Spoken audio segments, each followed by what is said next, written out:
Twilight Gets a Puppy. By TDR. Chapter 58. Swarm of 456 Years. Part 1. Oh no, that goes over there. Twilight fretted as she floated several dusters around her, whipping them over spots that clearly had already been cleaned. Ross frowned, picking up the potted plant and taking the 2 steps to the left to set it down where Twilight said. "Not there, there." Twilight shouted again, gesturing with a duster. Ross flattened his ears, picking up the plant again and putting it over further. "No, the other way." The moondog rolled his eyes and put it back where he had placed it to start with. "Yes, perfect, now don't touch it. Princess Celestia will be here tomorrow, everything has to be perfect, and this place is a mess." Twilight ranted. "Let's see, 12 coffee mugs, dozens of books out of place. I wonder who made this mess." Spike snarked from his spot on a ladder as he put several books away. "Why are you even freaking out anyway? Princess Celestia knows you live like a slob." "Woof." Ross grumbled. "Yeah, I know, right? She acts like it's mom going to do a white hoof inspection or something." Spike rolled his eyes. "It's just Princess Celestia.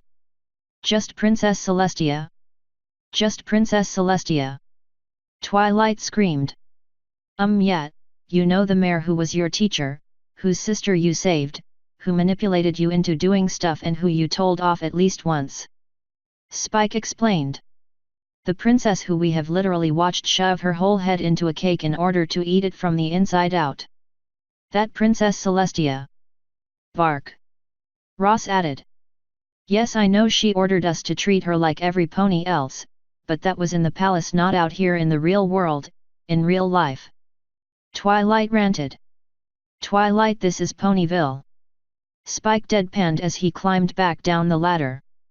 "Is this the real life? Or is this just fantasy? Seriously?" Twilight growled, though she at least lowered a few of the dusters, seeming to calm down some. "You're right. She won't really care, but the rest of the town is rather eager for her arrival.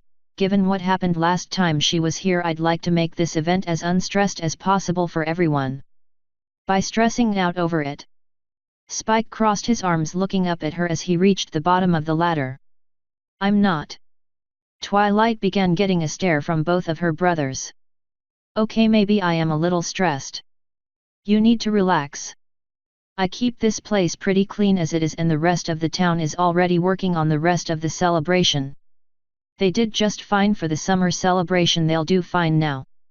Spike gestured, looking over the stacks of books before picking a few out of various stacks and scaling the ladder again. "ARF." Ross pointed out, crossing his arms and glaring down at Twilight.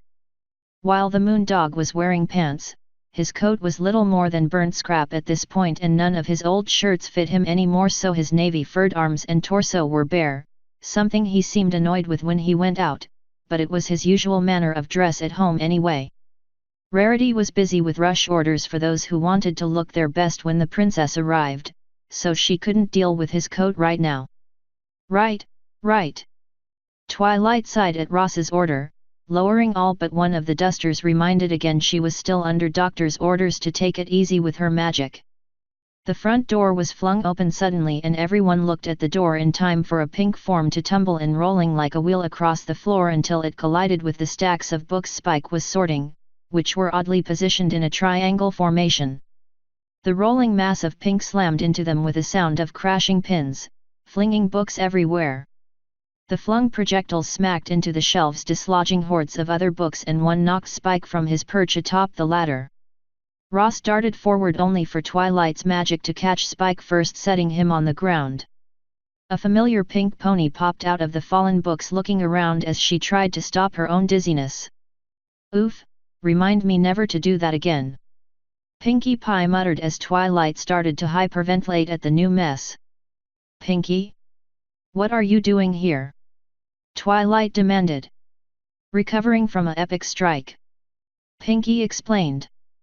3 different appendages met 3 different faces at the answer. "Woof?" Ross asked. "Oh, why did I come here?"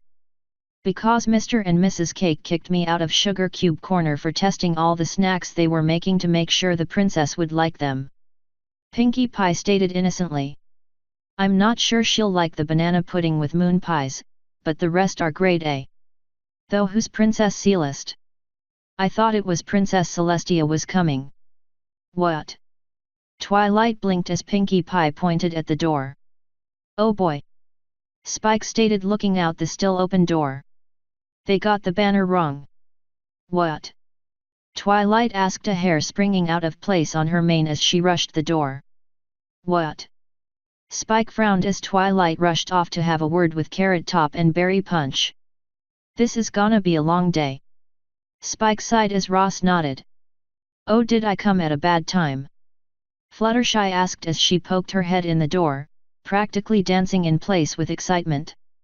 Nope, Twilight stepped out before she went full on crazy, so your timing's pretty good. Pinkie Pie chimed up. Woof.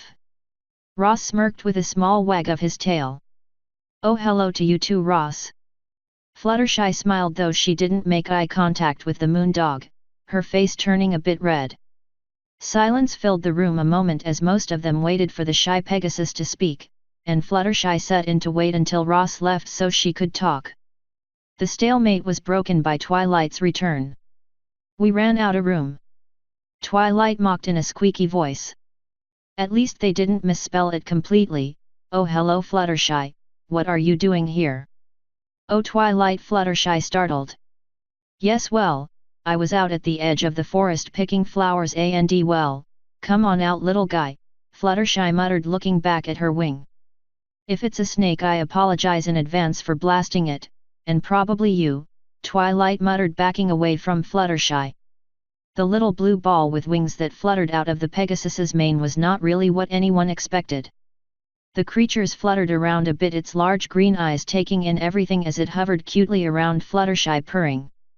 Suddenly a yellow one and a brown one also emerged from her mane. Wah 3? Fluttershy questioned. Well, those are cute. Twilight calmed down looking up at them as they flitted around. What are they? I'm not sure. I'm also not sure where these other two came from. Fluttershy admitted. Well, I'll take one off your hooves. It's something new to study and I've never seen anything so adorable. Twilight smiled as the blue one floated over to her. Bork. Ross frowned. Yeah, maybe once, when you were a puppy. Spike laughed. But that was a long time ago. Ross frowned, turning and whipping his tail to knock Spike into the pile of books with it as he snorted in annoyance. Okay. Pinkie, do you want the other one? Fluttershy asked. The pink mare had been strangely silent as she watched the pair, though when she was addressed the pink pony only sighed and rolled her eyes. Yuck, a parasprite? Are you kidding? Pinkie Pie grumbled, heading out the door. Now I've got to go find a trombone. A what? Twilight asked, looking at the small ball of flying fluff. A trombone, you know.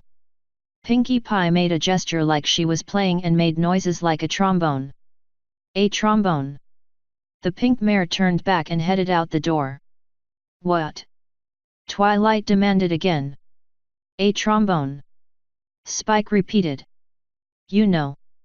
The purple dragon started to make the noise only for Ross's tail to knock him back into the books once again. Why is everyone in my family a sarcastic ass? Twilight grumbled. Bark. Ross offered. Oh no, with you two like you are, I know it's not hereditary. Twilight responded. Author's note. For those curious as to what the 456 years means. It's a century in dog years according to a Puriana chart I found. Also, while not a rousing success, the Discord AMA I ran did have people show at odd times, but still. I'm gonna try it again in 2 weeks. Let me know the preferred time for everyone on a Saturday. Please include your time zone. End author's note. End chapter 58. Swarm of 456 years. Part 1.